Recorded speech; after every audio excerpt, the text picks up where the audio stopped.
खरं म्हणजे मला काय बोलावं की समजा तितकं 42 टेम्परेचर या ठिकाणी आहे आणि या बाजारात दारू फुल पिऊन त्या ठिकाणी एवढ्या हायवेवर इथं रस्त्यावर थम्सअपच्या कोकोकोलाच्या बाटल्या फोडतोय आणि सर्वदूर त्यांनी काचच का ठेवतो. 25-30 बाटल्या त्यांनी रस्त्यावर फेकलेल्या आहेत आणि सगळे काच करून टाकलेले. ज्याला गाड्याला तो काच टाकतायत. आता इथे गाव आहे, त्या गावामध्ये सगळे रस्त्याने बाया जातील, महिला मुलं मुली खेळतील, सगळे काचच का झाले. आपण बघितलं किती काच झालेले आहेत आणि कोणीच बोलत नाही. सगळं गाव गंमत बघते त्याची. मग मी इकडनं लग्नावून येत होतो म्हणून मी ते बघितलं आणि त्यानंतर मग सोबत पोलीस होते, त्यांना आपण ताब्यात घेतलं आणि त्याला झाडू देऊन सगळा रस्ता साफ करायला लावला. अर्धा रस्ता केला पण समोर साफ करायला लावला.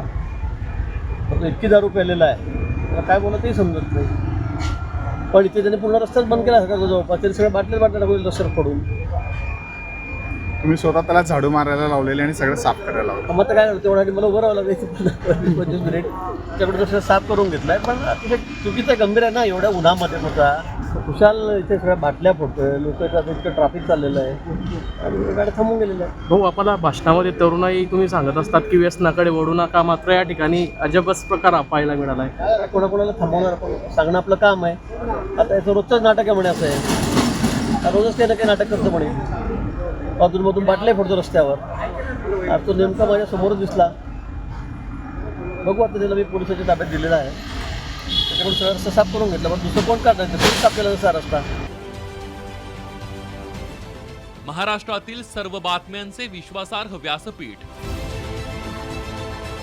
सकाळच्या सर्व सोशल मीडिया प्लॅटफॉर्मला लाईक, फॉलो आणि सबस्क्राईब करा. तसंच सर्व नोटिफिकेशनसाठी बेल आयकॉन प्रेस करायला विसरू नका.